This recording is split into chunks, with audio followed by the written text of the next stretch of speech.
મિત્રો આજે આપણે મનુષ્યમાં શ્વસન તંત્રની ચર્ચા કરી રહ્યા છીએ। તો સૌપ્રથમ આવે છે મનુષ્યમાં શ્વસન તંત્રની આકૃતિ।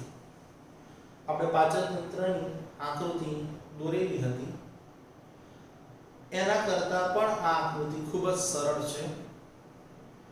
હું દોરું છું, ધ્યાનથી જોજો મિત્રો। સૌપ્રથમ અહીં આપણે બે લાઈન દોરીશું। આ બે લાઈન દોર્યા બાદ અહીંયાથી મધ્યમાં રહે તે રીતે બે લીટી દોરીશું। મિત્રો ધ્યાન રહે, જે લીટી દોરો તે પણ કેવી રીતે દોરવાની છે કે અડધી ઉપર અને અડધી નીચે આવે। હવે અહીં આપણે તેની આજુબાજુ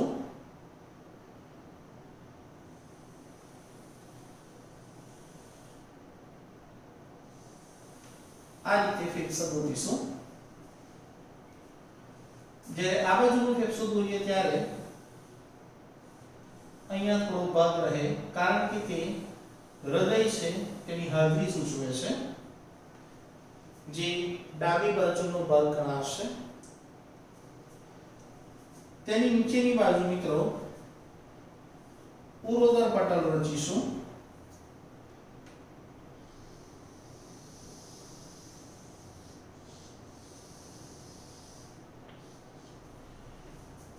આટલી આકૃતિ થઈ ગયા બાદ આ જે લાઈન તમે અહીંયા દોરી છે તેને બંને બાજુએથી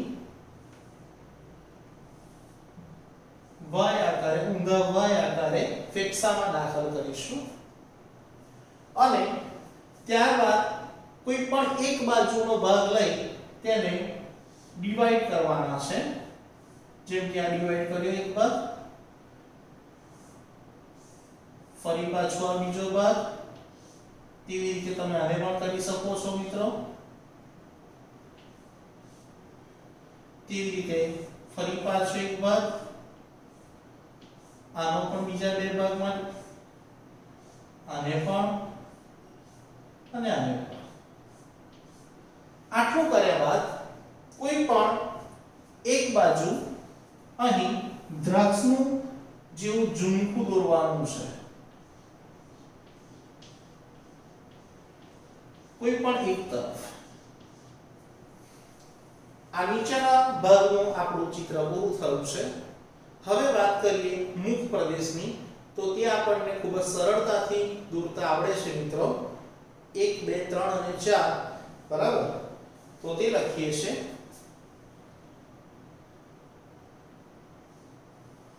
1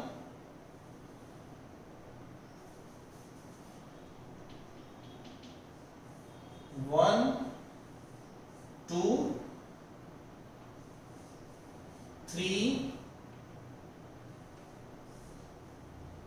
અને 4, 1 2 3 4 અને એ જ પ્રમાણે અહીંયાથી આ ભાગ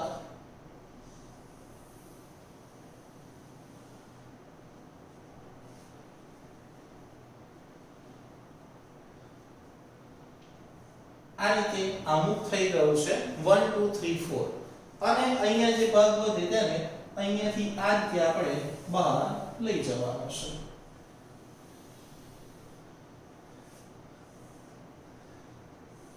આપ જોઈ શકો છો।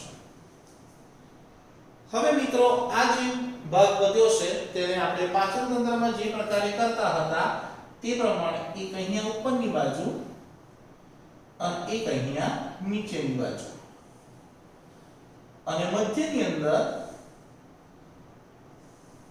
આ રીતની રચના। તો મિત્રો આ આપણા શ્વસન તંત્રની મુખ્ય આકૃતિ છે। અહીં જે અગત્યની ભાગ જે સમજાવવાનો છે તે ભાગની વાત કરીએ છીએ મિત્રો આપણે। તો આપણને ખબર છે અહીંયા સુધી કંઠનળી આવે છે અહીંયાથી આગળ બે ભાગમાંથી વિભાજન પામે છે. તે બે ભાગ અહીં દર્શાવવા ખૂબ અગત્યના થશે. એક ભાગ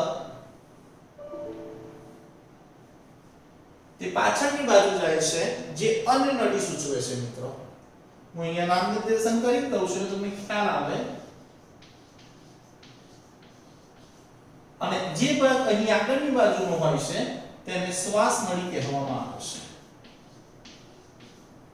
અને તેની ઉપરનો ભાગ આ ભાગ એટલે કે કંઠ નળી છે. જે શ્વાસ નળીની રક્ષણ કરે, ધારો કે આપણે કોળિયો ગળતા હોઈએ તો આપણો કોળિયો ખરો એ શ્વાસ નળીમાં દાખલ ન થઈ જાય તે માટે શું વ્યવસ્થા છે? તો શ્વાસ નળીનો દરવાજો જેને કહેવામાં આવે છે ઘાટી ઢાંકણ. આ ઘાટી ઢાંકણ છે. જ્યારે આપણે ખોરાકનો કોળિયો ગળીએ અથવા તો પાણી પીએ તે સમયે આ ઢાંકણ બંધ થઈ જાય, બાકી કાયમી ખુલ્લા રહે છે. તે જ રીતે મિત્રો અહીં આગળની બાજુ સ્વર યંત્ર આવેલું છે.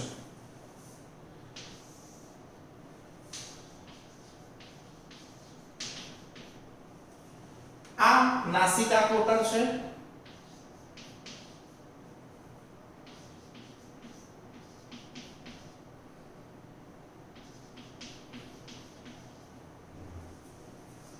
આ શ્વાસ નળી છે જે બે ભાગમાં વિભાજન થાય છે જેને કહીશું શ્વાસ વાહિની.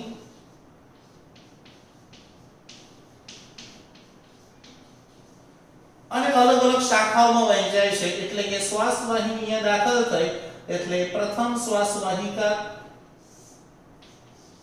દ્વિતીય શ્વાસ વાહિકા માં વિભાજન થાય છે.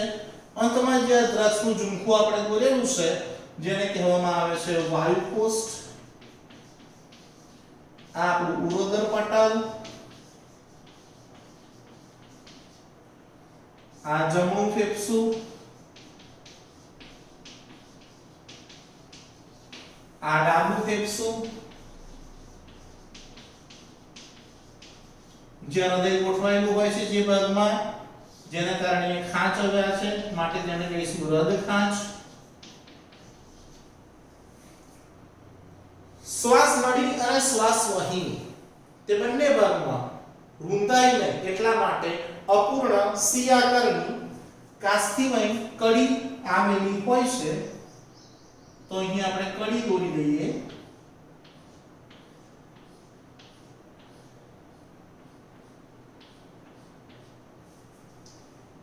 નામ નિર્દેશન કરી દઈએ છે અપૂર્ણ સી આકારની કાસ્થિમય કડી. તો અહીં આ આખા આપણા શ્વસન તંત્રની આકૃતિ પૂરી થઈ છે મિત્રો. સૌપ્રથમ હવા એ આપણા નાસિકાના બે છિદ્રો દ્વારા દાખલ થાય છે. ત્યારબાદ નાસિકા કોટરમાં જાય છે, ત્યાંથી કંઠ નળી, ત્યાંથી શ્વાસ નળી, શ્વાસ વાહિની, બંને બાજુની શ્વાસ વાહિની પોતપોતાના તરફના ફેફસામાં દાખલ થાય છે. દાખલ થયા બાદ તેના વિવિધ શાખાઓમાં વિભાજન પામે છે અને અંતમાં જે શ્વાસ વાહિકાઓ હશે તે વાયુકોષ્ઠમાં અંત પામે છે. આ વાયુકોષ્ઠ એ આપણી શ્વસન સપાટી છે જ્યાં ઓક્સિજન અને CO2 ની વાયુ વિનિમયની પ્રક્રિયા થાય છે. આ શ્વાસોશ્વાસની જે ક્રિયા કરીએ છીએ આપણે મિત્રો તે એક રચના દ્વારા કંટ્રોલમાં રહે છે જેનું નામ છે ઉરોદર પટલ. જે મગજના સંદેશાઓ શરીરમાંના રુધિરમાં O2 CO2 ની માત્રાને આધારે શ્વાસોશ્વાસની ક્રિયા કરવામાં મદદરૂપ થાય છે. તો આ શ્વાસ અને ઉચ્છ્વાસની ક્રિયાના મુખ્ય તબક્કા કયા છે? તો તમે બંને બાજુ બોર્ડ ઉપર જોઈ શકો છો. સૌપ્રથમ ચર્ચા કરીએ શ્વાસ વિશે. શ્વાસની વાત કરીએ તો પહેલું આવે છે ઉરોદર પટલ સંકોચાય એટલે નીચેની તરફ આવે માટે પાસળી પિંજરનો વિસ્તાર વધે, ઉપરનો ભાગનો જે વિસ્તાર છે એનો વધારો થાય છે. માટે ફેફસામાંની હવાનું દબાણ ઘટે, વિસ્તાર વધે એટલે હવા જે હશે એનું દબાણ ઘટે છે, જેથી વાતાવરણની હવા ફેફસાની હવામાં દાખલ થાય એટલે બહારથી હવા અંદર આવશે. ક્યાં સુધી આવશે હવા અંદર? ત્યાં સુધી જ્યાં સુધી વાતાવરણની હવા અને ફેફસામાંની હવાનું દબાણ એક સરખું થશે નહીં ત્યાં સુધી. ફરીથી એકવાર, જ્યાં સુધી વાતાવરણની હવા અને ફેફસામાંની હવાનું દબાણ એક સરખું થશે નહીં ત્યાં સુધી. અને અંતમાં વાયુ વિનિમયની પ્રક્રિયા થાય છે, એટલે કે જે હવામાંથી ઓક્સિજન છે જે રુધિરમાં પડે છે અને રુધિરમાંનો CO2 છે જે ફેફસાની હવામાં આવે છે. હવે CO2 ફેફસામાં આવી ગયો છે, તેને આપણે બહાર કાઢવાનો છે. તે ક્રિયાને ઉચ્છ્વાસ કહેવાય છે. આનાથી તદ્દન વિરુદ્ધ છે. જેમ કે અહીં લખ્યું છે ઉરોદર પટલ સંકોચાય, તો ત્યાં લખ્યું છે ઉરોદર પટલ વિકોચાય, વિકોચન પામે, એટલે મૂળ સ્થિતિમાં આવે. પાંસળી પિંજરનો વિસ્તાર વધે, પાંસળી પિંજરનો વિસ્તાર ઘટે છે. ઉપર આવે એટલે વિસ્તાર ઘટી ગયો. માટે ફેફસાની હવાનું દબાણ અહીં શું થતું હતું? ઘટતું હતું. ત્યાં ફેફસાની હવાનું દબાણ વધે, વિસ્તાર ઓછો થયો, દબાણ વધે. માટે ફેફસામાંની હવા એ વાતાવરણમાં ઠલવાય. ફેફસામાંની હવા તે વાતાવરણમાં ઠલવાય. તો આ થઈ શ્વાસ ઉચ્છ્વાસની ક્રિયાવિધિ. હવે આપણે મિત્રો તેની શોર્ટ નોટ જોઈએ છે.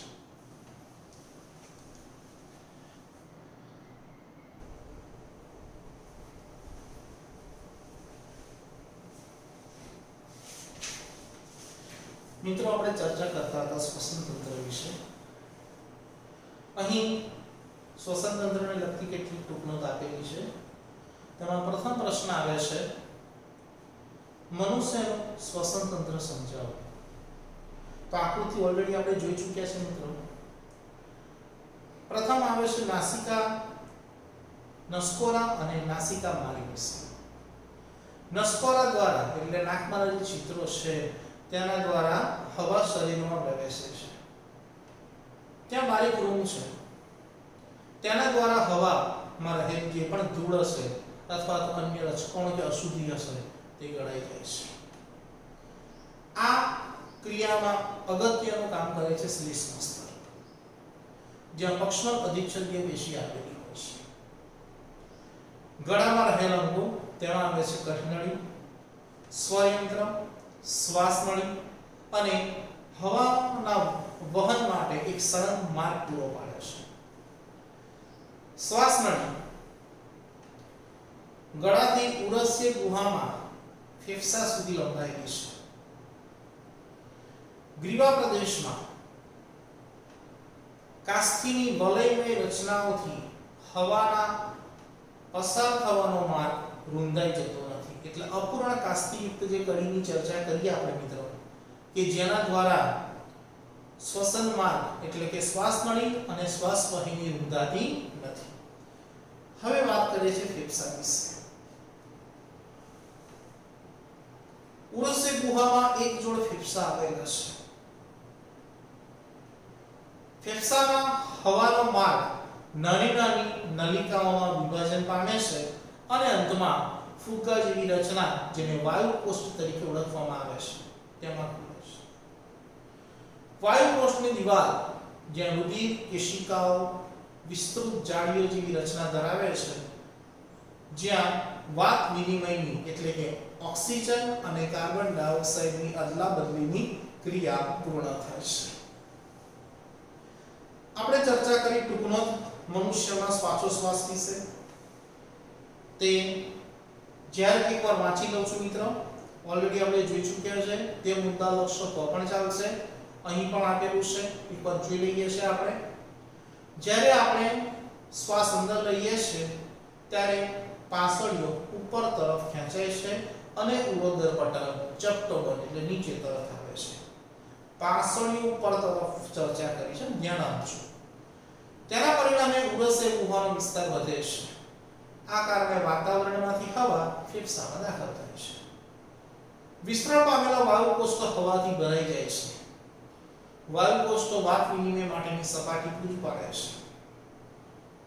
શરીરમાંથી કાર્બન ડાયોક્સાઇડ એકત્ર કરીને આવેલું રુધિર વાયુકોષોની હવામાં કાર્બન ડાયોક્સાઇડ મુક્ત કરે છે. એટલે રુધિરમાં કાર્બન ડાયોક્સાઇડ હવે ફેફસામાં આવી જશે અને વાયુકોષોની દિવાલ પર ઓક્સિજન રુધિર કેશિકાઓના રુધિરમાં ઓક્સિજન ગ્રહણ થાય છે. એટલે હવામાં ઓક્સિજન એ રુધિરમાં જશે.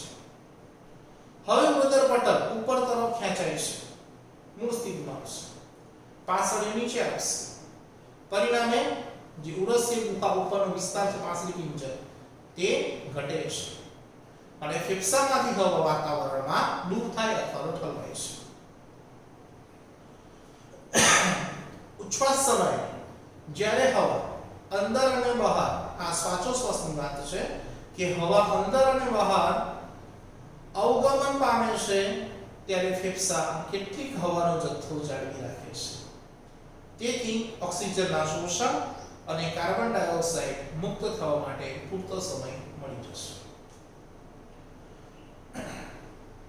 ફેફસાના વાયુકોષોની ચર્ચા છે. તમે આકૃતિ જોઈ શકો છો મિત્રો. આ વાયુકોષોની આકૃતિ છે. આ રુધિર કેશિકાઓ છે. તો ફેફસામાં અત્યંત નાની શ્વાસ વાહિકાઓ ફુગ્ગા જેવી રચનાઓમાં અંત પામે છે જેને વાયુકોષ કહે છે. વાયુકોષો શ્વસન વાયુઓની આપલે માટે વિશાળ સપાટી પૂરી પાડે છે. જો વાયુકોષોની સપાટીને વિસ્તૃત કરવામાં આવે તો તે લગભગ 80 મીટર સ્ક્વેર વિસ્તારને ઢાંકે છે. આ વિનિમય માટે તે વિશાળ અને કાર્યક્ષમ સપાટી પૂરી પાડે છે. વાયુકોષોની દિવાલ પર રુધિર કેશિકાઓની વિસ્તૃત જાળીદાર રચના આવેલી હોય છે. હવે આપણને મિત્રો પ્રશ્ન એક થાય કે હવામાં તો કેટલા બધા વાયુઓ છે, શા માટે ફક્ત ઓક્સિજન જ રુધિરમાં જાય છે, બીજા બધા કેમ નહીં? કારણ કે ઓક્સિજનને લેવા માટે એક ચોક્કસ પદાર્થ છે રુધિરમાં જેનું નામ છે હિમોગ્લોબિન, જે રક્તકણની સપાટી પર આવેલો છે. ઓક્સિજન હિમોગ્લોબિન સાથે જોડાય છે. ધારો કે હું માની લો કે 100% ઓક્સિજન છે મિત્રો, 97% ઓક્સિજન તેમાંથી હિમોગ્લોબિન દ્વારા વહન પામે છે. 97% ઓક્સિજન. બીજા કોઈ વાયુને લેવા માટે કોઈ આવતું નથી રુધિરમાંથી, એટલા માટે વાયુઓ બધા બહાર ખેંચાય છે. તો અહીં વાત છે મનુષ્યમાં શ્વસન રંજક દ્રવ્ય એટલે કે હિમોગ્લોબિન શા માટે જરૂરી છે? શ્વસન રંજક દ્રવ્ય તરીકે હિમોગ્લોબિન છે. જ્યારે પ્રાણીઓનું કદ વધારે હોય ત્યારે બધા અંગોમાં ઓક્સિજન પહોંચાડવા માટે માત્ર પ્રસરણ દાબ પર્યાપ્ત અને કાર્યક્ષમ નથી. જો માત્ર પ્રસરણ દ્વારા આપણા શરીરમાં ઓક્સિજન વહન પામતો હોય તો સાંભળજો ખાસ વાક્ય, ફેફસાથી પગના અંગૂઠા સુધી ઓક્સિજન પહોંચાડવા 3 વર્ષ જેટલો સમય લાગે. પરંતુ લાલ રંગના રક્તકણોમાં આવેલું શ્વસન રંજક દ્રવ્ય હિમોગ્લોબિન ફેફસામાંથી ઓક્સિજન ગ્રહણ કરી પછી રુધિર પરિવહન દરમિયાન પેશી અને કોષો સુધી પહોંચાડે છે. હિમોગ્લોબિન ઓક્સિજન માટે ઊંચી બંધન ઊર્જા ધરાવે છે, એટલે કે તૈયારીમાં જોડાઈ જાય છે. તેથી તે ઓક્સિજન ગ્રહણ કરી શરીરના બધા કોષો સુધી લઈ જાય છે અને ઓક્સિજન ઉણપ ધરાવતા કોષો પાસે ઓક્સિજન મુક્ત કરે છે. ઓક્સિજન ઉણપ એટલે કે જેમાં ઓક્સિજન નથી. આથી મનુષ્યમાં શ્વસન રંજક ખૂબ જ જરૂરી છે. તો મિત્રો આજનો ટોપિક પૂર્ણ થયો છે. આશા રાખું છું આ વિડિયો 2 થી 3 વખત જોશો જેથી તમને સ્પષ્ટ રીતે ખ્યાલ આવે. આકૃતિની આપણે પ્રેક્ટિસ કરજો મિનિમમ 3 વખત અને જે પણ શોર્ટ નોટ છે અહીંયા આપેલી છે તે એક વખત લખજો મિત્રો. આભાર. Thank you.